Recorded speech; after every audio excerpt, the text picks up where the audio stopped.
Hello everyone in internet land. It is Sylph Dominic Hawkins coming to you live on Friday the 16th of October 2020, and it's bang on 8 o'clock. It's like 7:59, 8, press go! So I hope that you're well. As I just give a minute or two to let everyone join, this is a Facebook Live recording. We'll get started in a minute once I can see you guys popping up. Hello, I see some of you now. Obviously reminding everyone that these videos are recorded and then copied onto the YouTube page. So if you want to go back and have a look at any of the previous ones, I think we've got like 52 videos over the Wednesday and Friday night sessions now since March. They're all on the YouTube page. You can go and see them.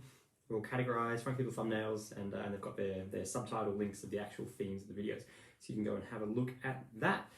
This one's probably going to be about 45 minutes tonight, won't be a full hour. But we will hit the ground running once a few more of you have joined the Facebook Live video. Hope you've had a good week. What's it been? So I started, restarted some outdoor classes only for the black belts, which I could do. I've been allowed outdoor fitness and exercise with coronavirus lockdowns here in Victoria, in Melbourne. Was allowed to run outdoor physical education and exercise sessions for a maximum of 2 people plus the instructor. So I've been running just some black belt training groups just once a week, starting to get back into the flow of it, and I will be sending around an email and some messages, maybe a Facebook post to the group this weekend, just to prep for the next stage with the lockdowns easing, apparently, here in Victoria. As of the 26th of October, then we might be permitted to run some larger outdoor classes, up to 10 students in non-contact martial art classes, plus the instructor. So I will send some emails around and distribute some information about that. But if keep your eye on the Facebook page and on your email, because that's pretty cool. We're going to get back into throwing each other around, kind of at the end of a long 6-foot stick. So tonight's talk is really specifically about values and ideals, and it's a follow-on chat from a whole bunch of the discussions I was having with you guys when we first started this part of lockdown, which was in August. We had black belt discussions for the first 5 or 6 weeks, and then we moved back into general philosophy for dojo students. So tonight's talk, values and principles, values and ideals rather. Ideals, we're going to first of all start off by just defining those terms, because this is something that I find we get a little bit waylaid in our understanding, kind of like the difference between strategy and tactics. Sometimes we just kind of group them in as the same thing. They're actually not. Strategies are about long-term overview plans and goals. Tactics are about the methods, of how we actually achieve those. You need tactics and strategies. And in tonight's chat, we're going to talk about values and ideals. It's useful to have both. They're not the same thing. They do different things, and they show themselves in our lives in very, very different ways. And the reason I want to talk about this is because as martial artists, and you'll notice the theme, go back to the last 50 hours of videos, there's a constant, ever-present need as martial artists to be reflecting on the motivations that underlie our actions. The groups in society who gain power, whether that's physical power or emotional, mental power, financial power, strategic power, socio-demographic power, etc., etc., etc. The groups in society who gain powers are the groups in society who are at the highest need for responsibility for internal reflection and motivation and observation. I need to be able to keep a check of what it is I'm leveraging my power towards and why. And although at a quick glimpse, I might be fully satisfied with my shallow justification, if I place some of my motivations under the watchful gaze of actual meditation upon those things, maybe I start to find out that it's actually not as rosy coloured as I thought, or secretly I'm hoping to get vengeance for something, or I'm wanting to move myself ahead than this other person, or my ultimate a true feeling about human society that's hidden by my good work ethic. All these things all go on for all of us. No one is some picture perfect angel. And the questions, I keep going back to this, the questions that we ask ourselves never ever should be, am I like that? Do I do that? They should always be, to what degree is that active? To what degree am I like that? Yeah, to what degree does anger motivate me? Not, am I an angry person? Because the answer to that question is yes, but it doesn't actually provide any scope. And the answer to that question for every single person on the planet is yes. It doesn't provide a scope. There's some people who are right over here on one edge and other people who are way over here on this edge. And so these questions can help us to actually pitch ourselves better in terms of where we are, what we want, how we're going to get there, what's driving us at the core. So we're going to talk about values and ideals. And as a martial artist, this is important because we can sometimes have ideals that we hold, and they almost form institutionalized beliefs over time, especially if they just continue to be ideals for years, decades, generations. And there's a very big difference between ideals and values. The values, a very, very good friend of mine once said to me, maybe 15 years ago, he said, if you want to find out what your values are, look around your life. That was the end of that. And it's spot on. If you wonder what you value, what are your values? What is it you value directly? Look around. Where do you spend your time? Where do you spend your money? What do you spend your resources on? What do you divert your effort towards? Look around your life. Think about that and consider that. Because the things you add to that list, and maybe you want to get a piece of paper and write that down, the things you add to that list, those are your values. Different from your morals, yeah? Those are your values. Those are the things you value most. When you get an extra $1,000, what do you do with it? Answer that question and you'll have started to discover what some of your financial values are. When you have the opportunity of creating food, for yourself or your family, what kind of food do you create? What kind of ingredients do you use? Do you like fresh ingredients? Do you like a particular food from a particular culture or a particular country? Do you have a particular way that you enjoy the feeling, the food feeling? Is it about taste? Is it about subtlety? Is it about satisfaction? Is it about just being full? Is it about nutrition? You answer all these questions and you start to work out what your values are around food. What are your food values? You can do this with everything, your relationships, your dynamics with other people. What is it that you spend your time, money, and resources on right now? Those are your values. Your ideals, well, those are things that you are not yet spending your time, resources, and money on. They're things that you would like to, or they would be good ideas, or in the future, I will spend money on this when X, Y, Z. Or in the future, I will be a much better husband, but not until blah, blah, blah, blah. Or in the future, yes, I will save money, but only after I've bought that other car. I just need one more car and then I'll start saving. So you look at that and you're like, oh, I see, your ideals are saving. That's a very good ideal. But it's not a value because I don't save any money towards that. So it's like, oh, well, it's not something I value. I don't contribute towards it in any way. It doesn't manifest around me. I don't have it in my life. If I look around my room or my world or the building I'm in, the place I get to fashion out of my own creativity, what kind of things fill it mostly? If it's totally filled with junk, guess what you value? If it's filled with family sentimental items and objects, heirlooms passed on, beautiful doilies that your great grandmother made, those kinds of things, well, you've obviously got family, I won't even say like gathering, but family traditions and family connection is quite a high value. If you look around and your space is absolutely packed with sewing machines, fabric, needles, thread, different types of embroidery thread, half-finished patterns and half-finished works all over the place. Well, you obviously highly value needlework, clothing, maybe, producing works. Maybe it's repairing. You value being able to repair things. You value longevity in items. You can start to pretty quickly work out what your values are. Yeah.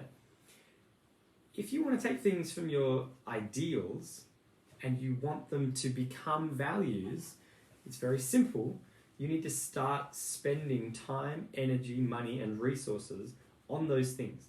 So if you have an ideal that says, I love homegrown food. I'm just pulling it out of thin air. I love homegrown food, but I look around and I don't have a garden, I don't grow food, and I don't even buy homegrown food from other people. Well, the gap between that ideal and that value is massive. That's not a problem if you never particularly intend on fulfilling that ideal. It can just exist out there. One of my ideals is to go visit Pluto. And that's great. It can just exist there as an ideal. That'd be fun. And I'm quite happy for it to have an enormous gap. If you identify yourself with your ideals, then you've got a problem. Because you're going to be constantly having to excuse and justify yourself and your actual behavior and the lack of experience of those ideals in reality in order to keep up the perception and the identification that, I love homegrown food. It's right up there. It's my list. It's something I'm really passionate about. And yet I look around and it's like, maybe I don't grow any veggies. Maybe I don't aim to eat foods that are always, fresh and homegrown. Maybe when I go to the shops, I'm like, what? Bill's homegrown tomatoes, an extra $1 more than the supermarket tomato.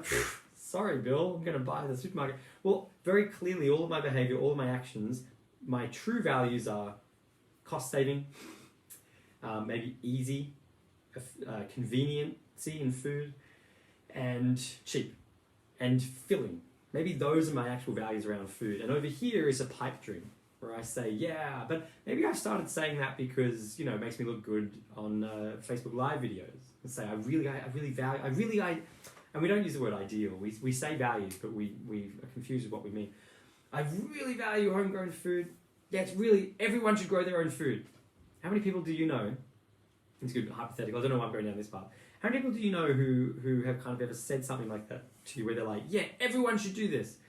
And yet, when you look at their life, they're not even doing that. My wife and I had a great laugh. This is probably last. I think I've said this already in one of the previous videos. Big laugh about a group. It was a group that she attended one evening. It was all about renewable energy and climate change. And the group was like, yeah, renewable power. We all need renewable power. All things should be renewable. Every power plant in the world should be a solar or wind or hydro, biomass. We should shut down all coal plants. Everything should be renewable. And then we went around the circle. Absolutely none of the other attendees even purchased the current renewable power that was available. And my wife and I were laughing. We're like, wow, how ironic that this whole group, not only did they just maintain those ideals in their own minds, they formed a group and they were speaking out passionately about this thing that none of them were even taking part in directly.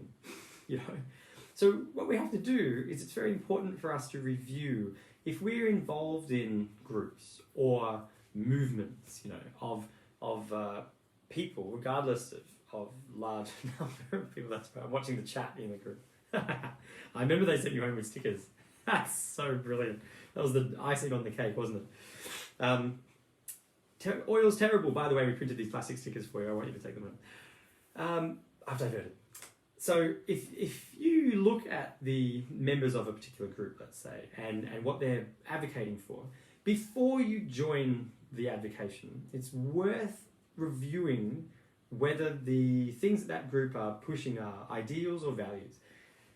Look into their lives, investigate. You'd be like, right, okay, yes, you have placards, all solar, everything should be solar, and you're like, oh well, do you have solar panels at home? And they go, oh no, and you go, oh, do you buy green power, renewable energy? Do you contribute in that way? They go, no. We say, oh, do you you ride your bike as much as possible, and you really aim to reduce the use of your car? They go, no, and you're like, right. What is it you actually value? Because this is a lie over here. These are your ideals. But don't come to me and pretend that you're the new advocacy, figurehead of this movement. And you'd be surprised how often we can fall into those traps. It starts with identification. We identify with the ideals because usually if we're identifying with a particular group and those are the ideals that the group holds, then we start to feel like maybe we need to join and contribute and take part in the ideals of the group.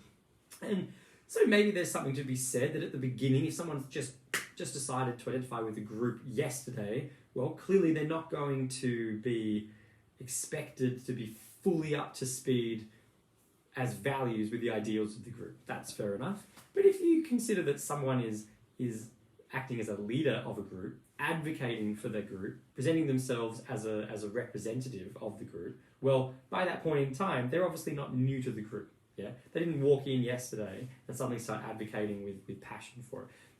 So they have no excuse.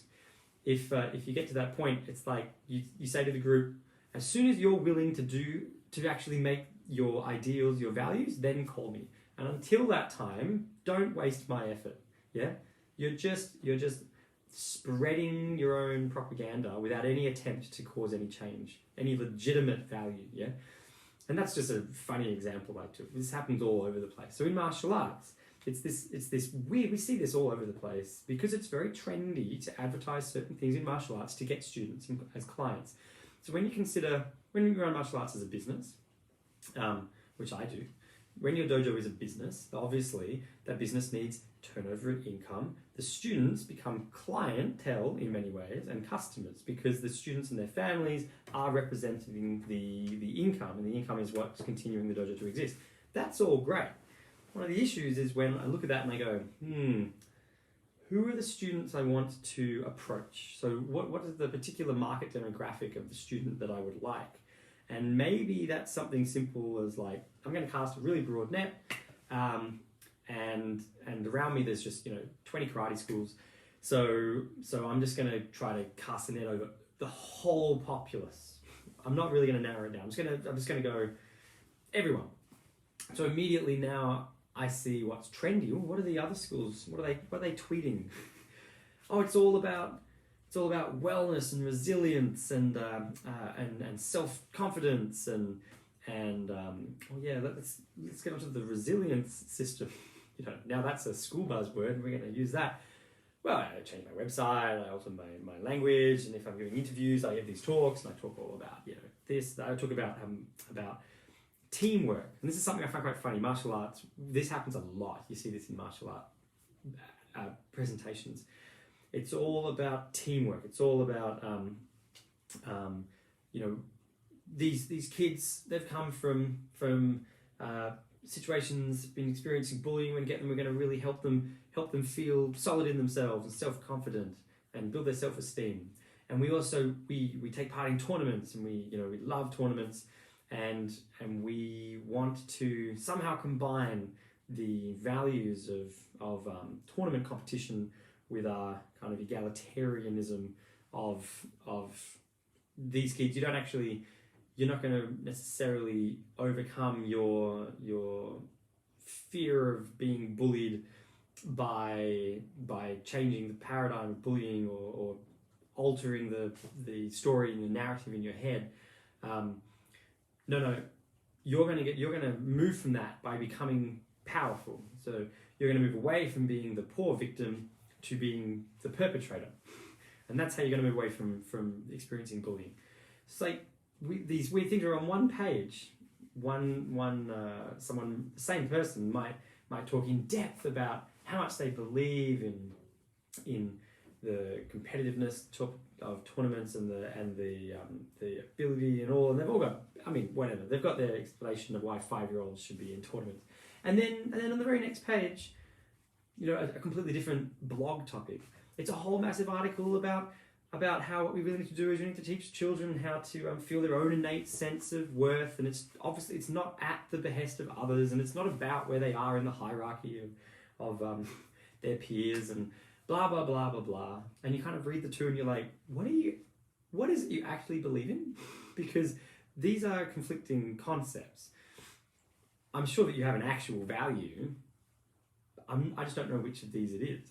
And so you'll find that it attracts certain people, and then maybe across that demographic, some of them only read one page, some of them read the other, and so you get this huge movement. That's great. There was something Stephen said, one of my students, he said this to me, and it stuck in my head. This was years ago, having a marketing discussion. He said, you know, the things you have to do to get them are the things you have to do to keep them.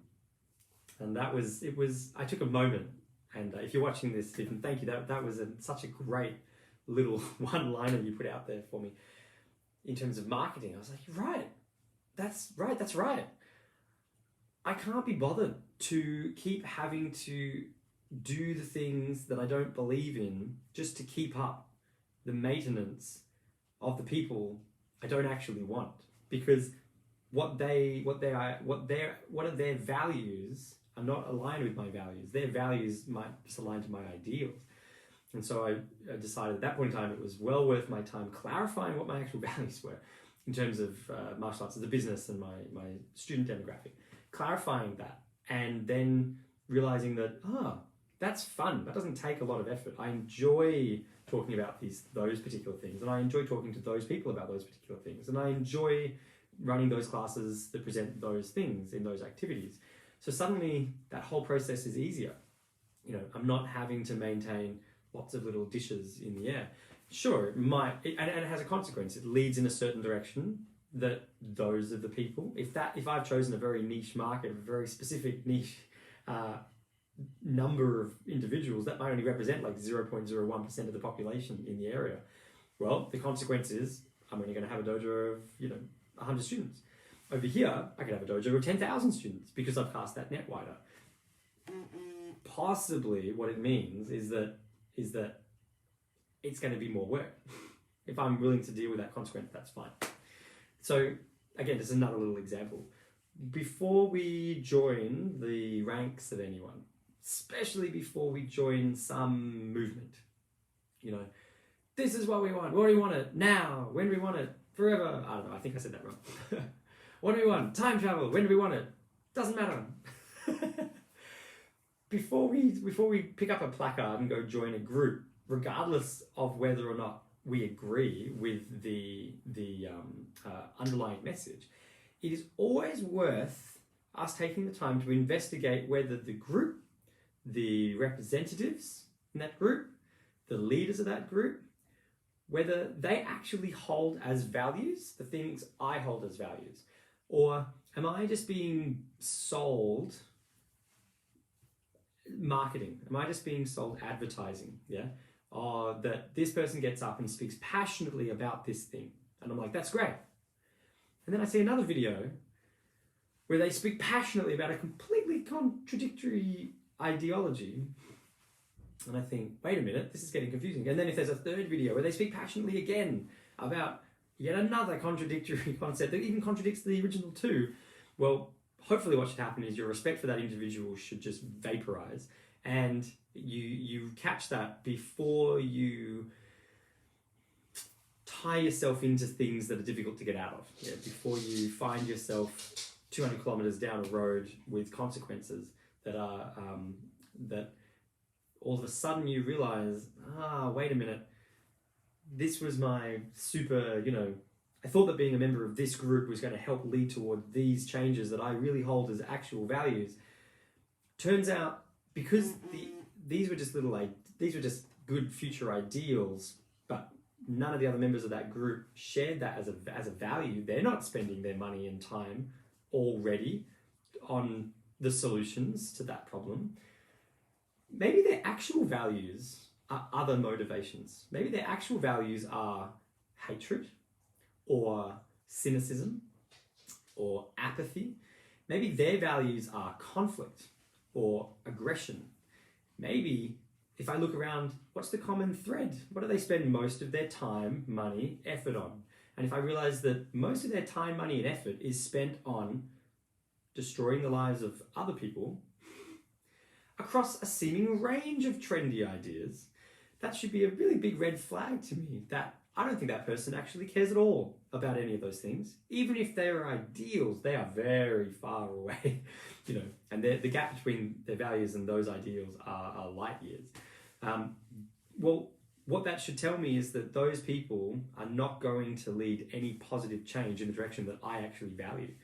I'd be much better off finding other people who share those values as actual values, and that together we can get together and go, hey, we're all together already spending time, energy, and money and resources on these things. We're already paying money, almost like voluntarily, because we don't have to, but we want to, because it's going to contribute towards the change we want to see. How about we get together? Maybe we can advocate further for that, or we could pool our resources, and it could move in a much more, we could really up the momentum of what we could have done individually. That's a great group to join. Like, that's awesome. That's actually going to succeed. This group will fail. They might not fail at causing problems, but they will fail at achieving the outcome that their group says that they're set out to achieve, for the only reason that they don't actually care about the outcome. So this discussion I'm talking about other people at the moment, but we take this back to ourselves. This is worth having, and I've mentioned this before under a different topic title, for us to be aware, say martial arts, whether or not we're interested in, say, YouTube videos. Am I interested in martial arts, or am I interested in YouTube fame, or am I interested in money? Because those are different interests, and they have different methods towards those outcomes. And it's entirely possible that I could use martial arts to gain YouTube fame and make a lot of money. And that's cool. That would be awesome. If YouTube's listening, I would love that. But it's important that I clarify for myself, which of those three things am I interested in as the underlying motivator for the YouTube videos or the YouTube channel that might exist. Because if the underlying motivator for the YouTube channel is money and YouTube fame, and I just happen to be a martial artist, and so I just start there, well, we could probably say that the depth of quality will be a lot less. I'll be very deeply shallow. It will be flitting topics, trendy topics, catchy titles of lines, clickbait, because what I'm actually interested in is YouTube fame and money. That involves people. How do I get people? Well, I follow the majority of the herd. The majority of the herd follow the current trends. So I start clickbaiting my titles to the trends, and that's my interest. There might be I might really enjoy martial arts, but to pretend that my channel is about martial arts is a lie. My channel would be about making money off YouTube using martial arts. If I'm someone who really values martial arts and martial artists, cultural history of martial arts, kind of etymology and the development of martial arts, well, if I go to someone's YouTube channel and the title of their channel is how to make money, or making money through YouTube using martial arts, I'll be like, oh, they're not the one for me. Sorry, that's great, but I have no interest. They're not going to actually, that's not going to be a path to what I'm interested in, really. I'll move over. I mean, when there's another channel that I look and I'm like, oh, this person's really, really interested in that topic. Really fascinated by this topic. Look at all of the continual evidence of that, throughout all of their works. Maybe this is the channel that I'll get really involved in watching. Maybe this is the channel that I'm interested in. And then just by accident, perhaps that person becomes very famous on YouTube, and perhaps that person gains a lot of finance from that. But the motivation of that whole operation was their own passion towards maybe the value that they have for martial arts. So that's just an example. Yeah, we see this in ourselves as martial arts teachers. If we are, well, as a martial artist, what I can do is of value to me. As a teacher, what I can assist others to learn how to do is of value to them. In a massive class, it's me out with 50 people, 100 people, and I'm just doing triple backflips. That's awesome for me, and that has zero value for those 100 students. Unless I can demonstrate something and then break it down into a structural system, find a way of teaching it, engaging the students and assisting them to slowly move up towards that. Maybe I show the triple backflip as a, no, I can't do triple backflip. Maybe I show that initially as, these are the outcomes, this is what you're going to get to. But even though it might have looked similar, I was showing that as a part of the method of my process. My actual interest is in, as a teacher, assisting other people to be able to have those experiences, perhaps, you know, or whatever it is, whatever the underlying motivation is. But it's worth being upfront, because then you can save a lot of time for yourself, and you can save a lot of wasted time and effort for others. How many things have you been involved in where you got, and who knows what topic it might have covered, you got a portion of the way in, like a year, 2, 3 years in, and then you suddenly realize that the thing you're traveling down doesn't reflect your values at all. I mean, a really big obvious one are relationships. This you know, we peacock ourselves to gain the mate, and while they're going, oh, I really love classical music, you go, me too. Oh, that's amazing. I love classical music. And they go, oh, and I love pink. And you're like, oh, pink's my favorite color. And then 3 years into the relationship, well, hopefully it would happen sooner. 3 years into the relationship, when you're like, I only listen to death metal and I only paint everything black, and your partner kind of goes, you know, I'm starting to notice that you've actually never bought anything pink. You've actually never listened to classical music. So that's cool. These weren't really not the agreements. These weren't really the qualities of this dynamic that I was expecting, or that I thought I was entering into.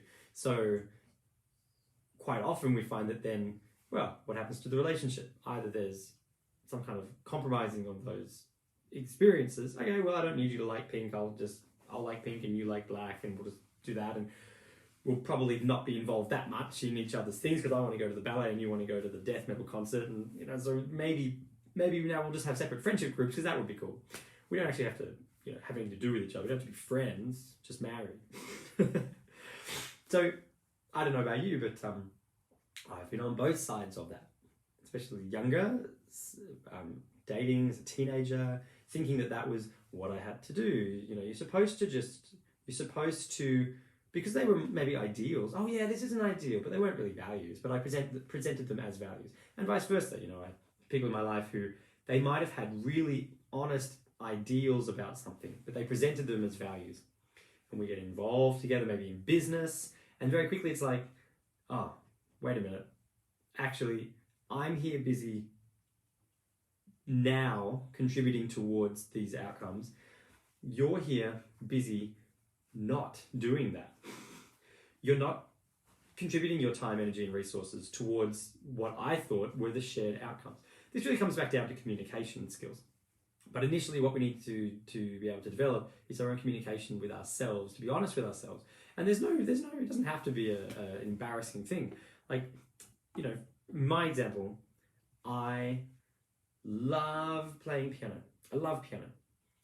And there's 2 very distinct reasons I like playing piano, and they apply in different contexts. One of them is that when I'm alone, I love the ability, and I'm just so grateful that I played piano for 20 years. I love the ability that I can sit down at the piano. Oh my God, I played piano for like almost 30 years. Sit down at the piano and I can close my eyes and I can play. And it's almost like journaling. You know, it's like painting. It's beautiful. It's a whole experience for me. In that moment, I'm really interested in music, and I'm really interested in expression, and I'm really interested in exploration of music and feelings and the creativity of that.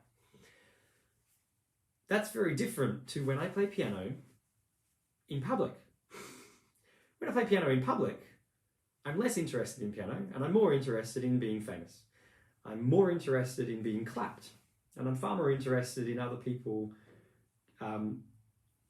thinking that I'm good at piano. I'm far more interested in other people taking videos of me, putting it on YouTube, playing piano, and saying it, hey, cool piano player, and I become famous. that's okay. But it's really clear that I understand that when that's happening, I'm actually not that interested in piano. I'm not that interested in expression, I'm not that interested. What I'm interested then is fame, for whatever reason, or adoration or acknowledgement. And so I'm using the same vehicle. It's a piano. It's just a different context. And I might be playing the exact same things. But in this context here, where I'm at home in my studio and I'm playing and it's just me, that music is the quality of that music is going to be so different from the quality of the music over here when I'm playing in public, because in the back of my mind, I'm actually, most of my, it's not even one foot in both worlds. Most of my feet are over in I'm trying to impress people. I hope they think I'm doing well. I hope this looks good. I wonder if on camera I look better. Maybe I should just turn slightly and be like, hello. Yeah, like that's going to be the actual goal. There's nothing wrong with that, but I should just make it really clear. And maybe I could say to people, if you like my music, in that example, it's great that I've become famous online and now everyone knows about me and I have 200 million followers. That's great. If you actually want to listen to my music in a way that might be the what's the word? Maybe the greatest quality of my expression in music, I encourage you to download the album where I just recorded me playing alone. I really wouldn't go and listen to the album of me, playing in public if that's the experience that you want, because it's not going to be there. The music will be shallow because of my underlying motivations and intentions. So we go back the book The Prophet from Khalil Gibran, I often reference, from 1927. It's a comedy talking about work. Someone asked him about work, and I'm going to have to paraphrase, so I can't remember off the top of my head right now the full dialogue. But he effectively says, when you work with all your passion. If you would be a baker and you would bake bread, but with resentment for the bread making, you actually just bake a bread that only feeds half of man's hunger. If you are a winemaker and you not distill, like you crush the grapes with hatred and resentment, you produce wine, but you just produce a wine that is a poison for the people. It's not wine that is really going to be reflective of the quality that it could have represented. And so that whole discussion opens up into economics and sociodemographics of opportunity and even interests. Not everyone is interested in home-cooked, homegrown food. That's okay. You don't have to be, but don't think that you are interested in home-cooked food and homegrown food and start a cafe where that's the catch and get people in where that's their actual value, although ironically, if you think about it, that's probably impossible. I didn't think that through before I used that as an example. Come to my home-cooked food cafe takeaway. See, okay, so that doesn't work, but you get the idea. That won't actually. It's not going to really give the proper experience. And over time, when I'm faced with dilemmas as the owner of that takeaway, home-cooked, homegrown food cafe, if I have to make decisions between slightly higher quality food and slightly lower income, or slightly lower quality food and slightly higher quality income, if my primary goal is, and my underlying value there in that business is solely higher income, I'm going to be very willing to sacrifice the quality of the food because the food isn't my value. And some magic ideal, I might have painted, mushrooms and tomatoes and vines on the front, but I don't actually care. It's just a lie to hope get you in. It's called advertising. It's called marketing. So I will find that since my actual value is making more money in that context, I'm going to be very willing to compromise on the quality of the food towards that end. Until eventually the quality will have reduced so much that the people who really had a value of good food will be able to actually see it. They'll go, wait, this is called the home cooked, amazing, great, love food cafe, and the quality of this food is absolutely crap. What's that about? And then they'll leave in troves, you know. But oh man, I'll be able to make a bucket of money out of them before that happens. So in this idea, I go back to the discussion about the dojo. I have, in the way that I run the dojo, I have split it into two particular areas. As a dojo, as a business, my interest in the business is money, because I want the business to continue, because I like the dojo being there and I like having students to teach and people who pay me to continue to turn up to do something so that I don't have to get a real job. And I really enjoy that exists. Part of that continue to exist involves money. And if that's something that I'm going to devote a lot of my time to, it needs to make more than its expenses, or else I will run a great dojo and starve to death in the corner. It needs to be able to also provide for my family and food and bills and pay. So it's like, oh, I actually need to make profit. My interest in the business is to make profit, is to make money, is to turn my activities, my business activities with such efficiency that I can produce more incoming than outgoing, so that it can support other areas that I'm not making money from. I can't monetize me raising my children. You know, if you can, contact me. So in that idea, on a business level, I'm fully aware that my values in business are around money and profit. When I'm on the mats, after I've got the students in, you know, and I'm on the mats, my interests, my values on the mats are martial arts, quality martial arts, fun, philosophy, exploring, developing, where students get to actually develop and gain, so that eventually there's people on my level, my own students rise up to the point where they can hurl me around and we can have some really good fun, and I can attend their workshops on something I had never even explored. They went off and did that for 10 years and came back and helped me. Like that, those are my values there on the map. So on the mats, my values are martial arts. Yeah. On the business side, my values aren't martial arts. My values are business. And the two of them run in parallel and concurrently, and they inform each other. It helps me go, okay, I'm going to make sure that there is sufficient business structure and income to pay for this to exist, so that I can keep turning up and teaching awesome people awesome things, and we can all move together towards some shared goal of betterness for whatever it is that we like. And conversely, because I have a care for these people, and I want to spend time with these people, I want to actually form a community with these people and spend time in my society with them, well, that informs the demographic. So the question then is like, how do I apply the value of the type of people I want to interact with and the actual things I want to do on the mats and my time there into my marketing and my demographics and my target market. So I decide on a particular group or niche of demographic. These types of people with these types of values, those are who I'm advertising towards, and maybe there's certain consequences around that. That's fine. But I treat the two of them concurrently. You know, I don't pretend. I mean, it would be terrible if my values for the business were finance and my values for being on the mats were finance, because then I'd just be a salesman. And the people, if I'm saying, yeah, magic martial arts, man, I wouldn't have students who've been there for 10 years, 11 years onwards. There'd be an incredibly large turnover. That revolving door would roll quickly, yeah. And I think of some of my teachers, the only reason that I continue to attend their classes is because the values of their passion and their actual interest in martial arts are a match to my values and passion and interest in martial arts. And that's on the mats, and that's great. Over here, I'm like, yeah, of course I have to pay them money for that. What am I, an idiot?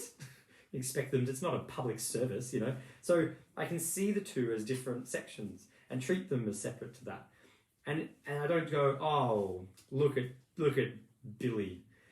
I mean, he's a great martial artist, yeah, but he's just after money. It's like, no, I understand. Billy, his interest is in developing this huge framework, and that's all about money. And my experience with Billy is he really values martial arts. So this is awesome. I've worked out that this is a place that's actually going to help me travel in the direction I want to go. This is a group to join. This is something that these are the shared values. That's awesome. That's great. And the opposite causes an opposite problem. If it's like, yeah, this person on the mats, their values primarily, it's all martial arts. It's all martial arts. And their value business, it's all martial arts. It's not actually about business. That's great in theory, except that their business won't be around for very long. They will end up under a tree in a park with 2 students, very long-term students.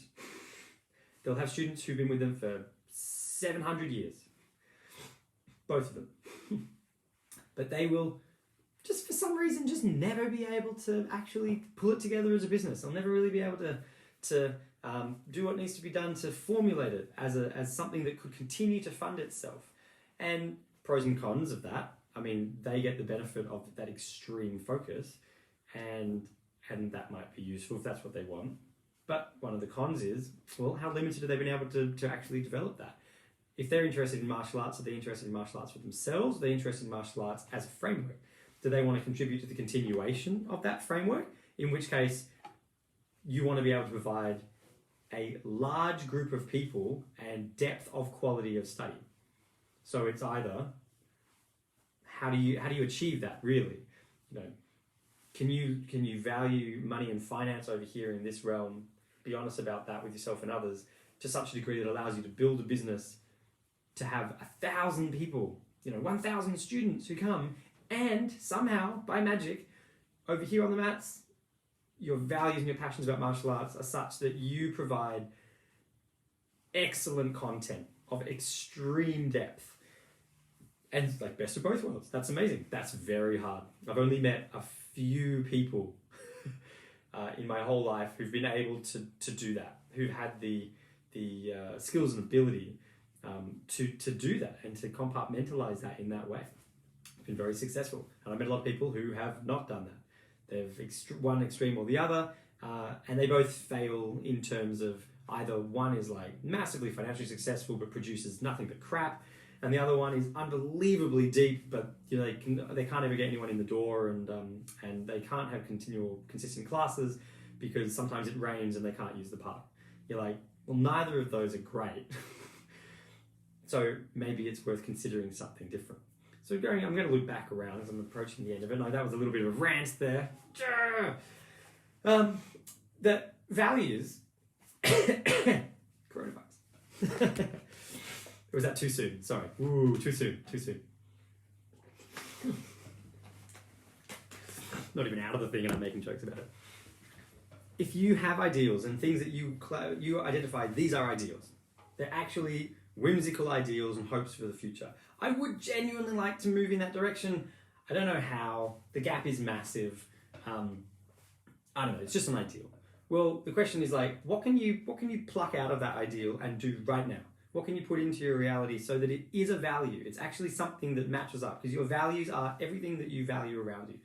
You have to say, how can I take my time, energy, and money right now?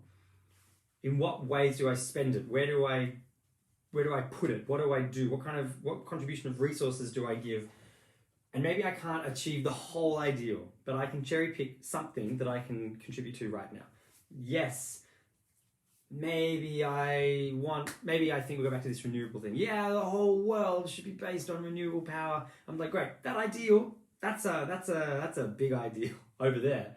If I cherry pick out of it and I go, well, maybe I can't just instantly be experiencing that, but I can contribute towards it in the direction I want to go, because maybe there's an immediacy. Maybe I can say, hey, I'm gonna buy a bike, and I'm going to ride to work 3 days a week instead of taking the car. Maybe that's just one tiny little option. But what happens in that, even though it might seem rather inconsequential in that relationship, I'm immediately contributing my time, energy, money, and resources in that direction.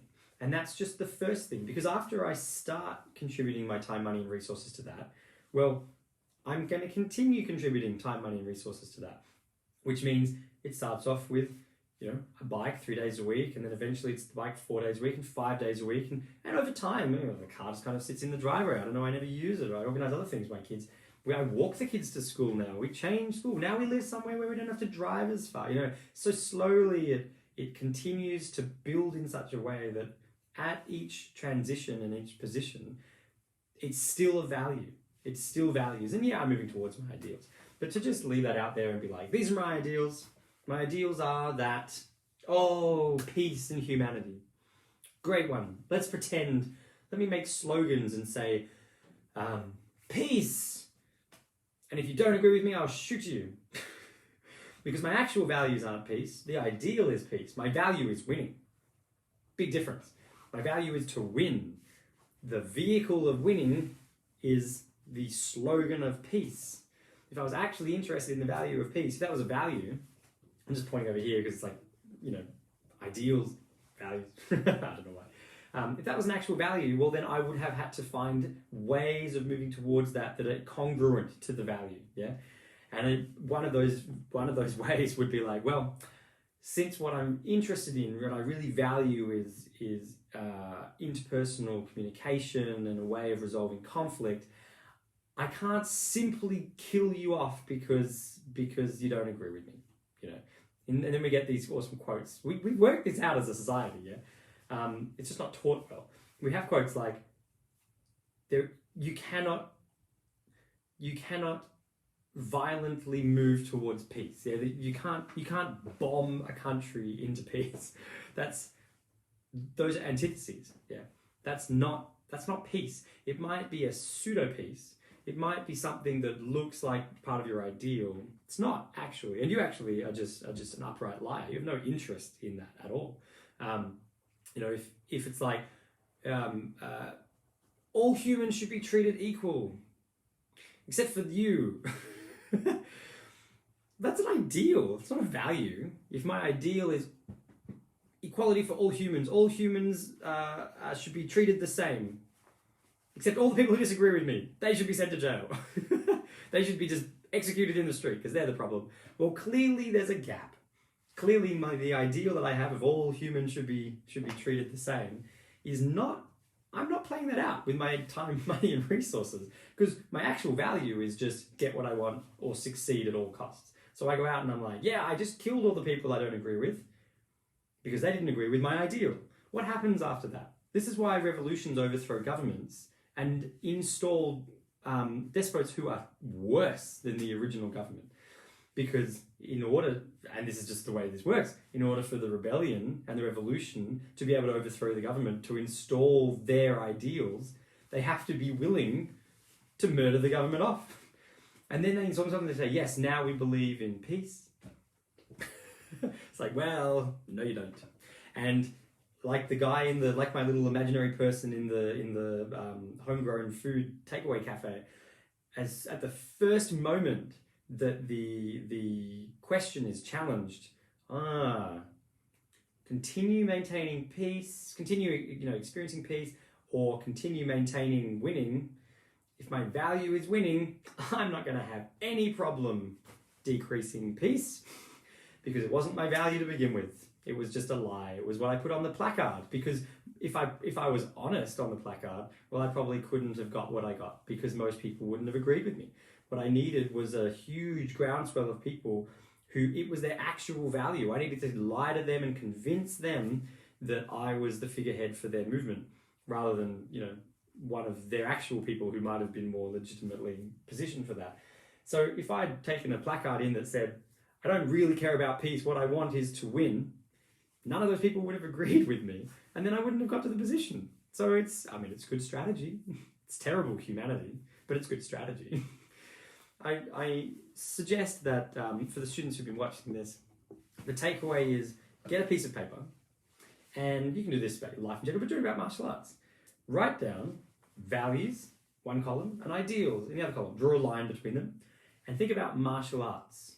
And write down, in terms of your experience with martial arts, you're involved in martial arts, write down values. What is it that you actually spend time, energy, and money and resources towards in martial arts? And then ideals. And if at the end of the day, your list has absolutely nothing in the column of values, and you have to be honest with yourself, so don't do this in a group with other people, do it by yourself. If you think about it and you're like, yeah, I think that being a great martial artist would be awesome, but every time I had the opportunity to join a class, well, I kind of just wanted to be on Facebook instead, watching these videos. Every time that there was the opportunity, but it costs like $20, and there's this really cool iPhone app that I kind of want to buy instead, so I didn't go to the class. If those are the honest responses, but your ideals are like, yeah, become the next Jackie Chan, defend myself, feel self-confidence, it's amazing, and I'm not actually willing to devote any time, effort, money, and resources towards it, be honest with yourself and save all of us an absolute bucket of misery and time and waste. I mean, hey, I get paid, I don't care either way. That's good for me. If you come along to my classes and you haven't clarified yet that you don't actually like martial arts, you just you actually like you actually like the idea of martial arts, but you're not really interested in martial arts. If you come and you pay to be there, that works for me. If ultimately in a year from then you work out that you actually don't like martial arts, you have no interest in martial arts, great. Time to move on to something else. Don't turn around and blame me. Don't be like, you sold me something wrong. So I hope that if you do go through that process, I'm hopeful that most of my students would come up with the clarification that, yeah, they like it, they want to be involved. But if you don't, do yourself a favor, save yourself a lot of money and time and resources.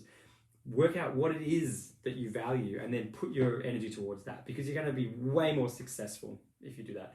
And who knows, the fact that you're devoting your time there rather than over here might mean that you lead towards something great. Maybe you do take part in a group that contributes and pools resources about whatever it is that you want, and it actually has a groundswell and it causes something really great. Maybe that'll roll back and benefit me in the future and other people.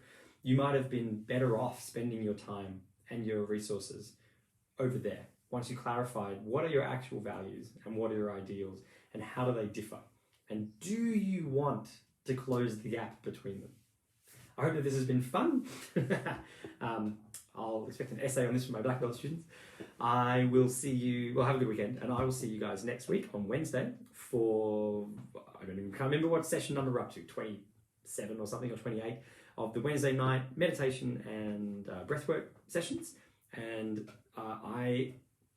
probably not next week, I have booked in 2 more podcast interviews with some awesome people over the next sort of 14 days. So look out for upcoming podcasts with some pretty cool people about some pretty cool topics. Have an awesome evening. I'll speak soon. Bye.